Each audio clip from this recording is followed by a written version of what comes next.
Welcome back to the channel, friends. My name is Colt, and we got just a quick one. It was cold this morning, probably around 0, and everything's harder in the cold and in the snow. I'll show you my setup. Got the tractor in the roll-off, and then I pull the little pull-behind lift. And so I'm going after a maple tree in the backyard. I'll show you that once we get in there quick. It looks like the neighbor has this field plowed for us, using the branch manager rake that I just grabbed with my grapple here to plow a little bit of snow.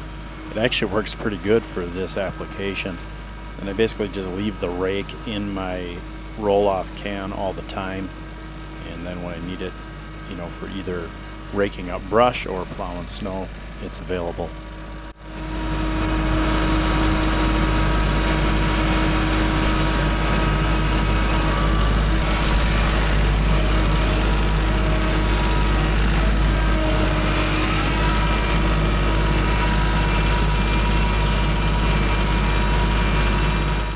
This is one of the advantages of having a can sitting on the ground, is just the ease of loading and unloading.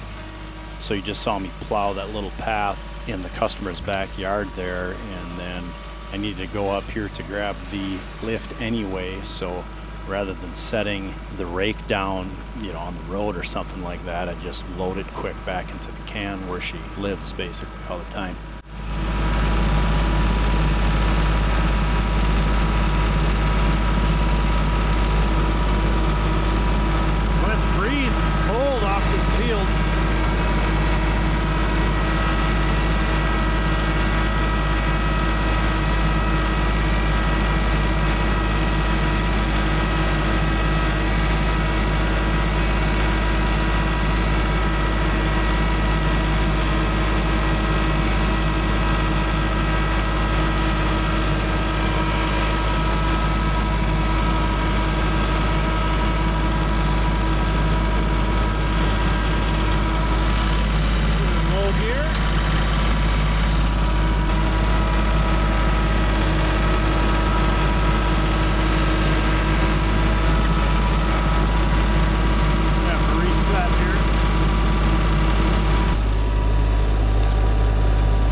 Okay, let's go after that far arm first.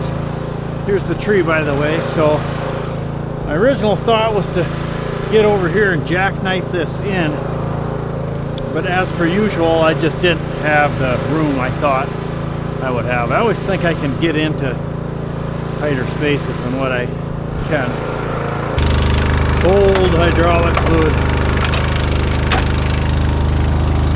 Our drop zone's all under here. We're going to go after that far one first, and then we'll just work our way back in. I'm not going to get to the tips, I don't think, but I should have enough height to rig and hang it from there. We're close, really close. I think we'll be okay though. I'd like to have been a little further, but I think we'll make it work.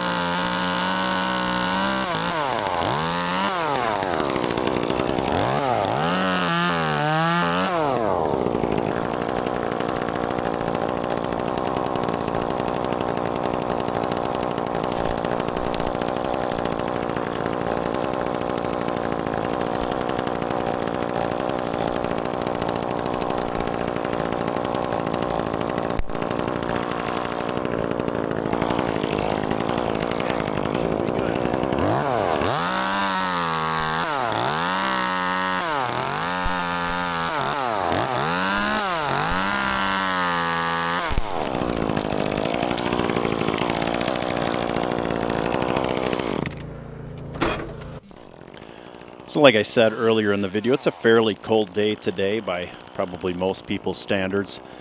I think when I was loading up the equipment in the morning, it was probably 4 or 5 below. By the time I got to the first job before this one, it was around 0. That job took a few hours. It was just a pruning job that I didn't film. But then by the time I got to this job that you're watching here, it was maybe 5 above or something like that. And it wasn't too terribly windy. We did have a little bit of a breeze blowing kind of out of the northwest, which definitely has a little bit more of a bite to it. But it kind of got me to thinking how often I get people asking me if I work throughout the winter, which kind of seems odd to me because of course the answer is yes. I work all winter long.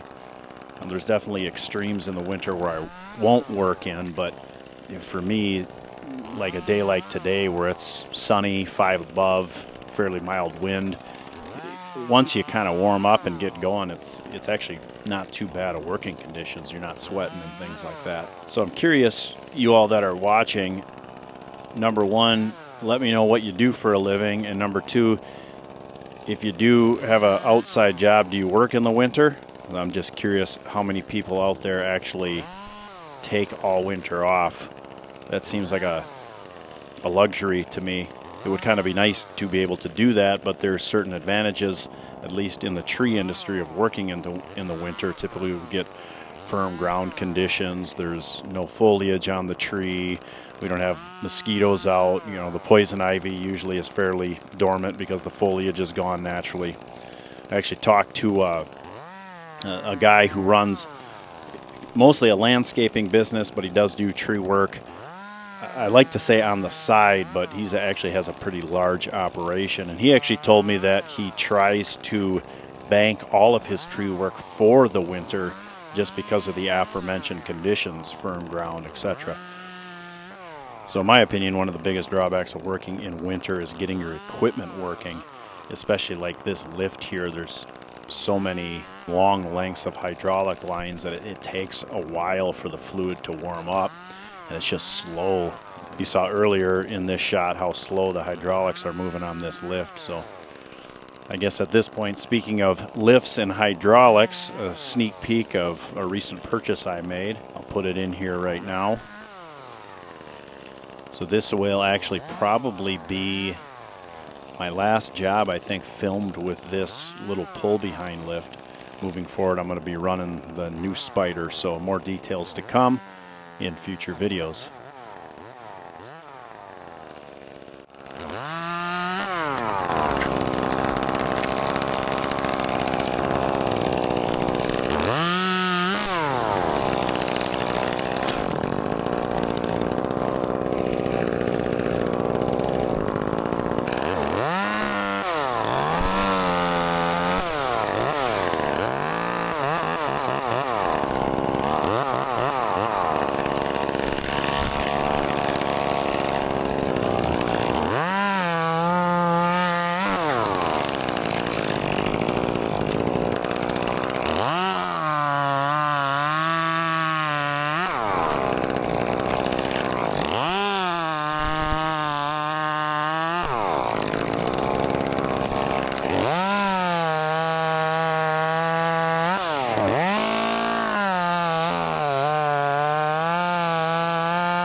top is all that's left. We'll probably have to rig some of this.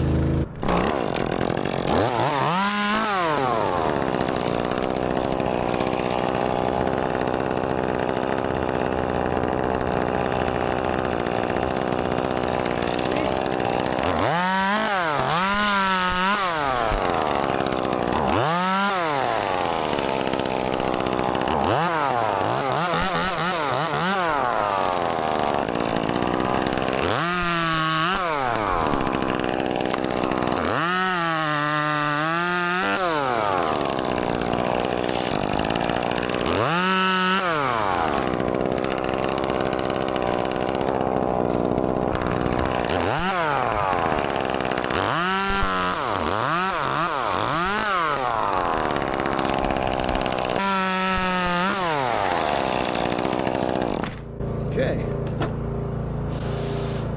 I guess let's put a little face cut in.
Well, I guess that's going to do it for me on this one.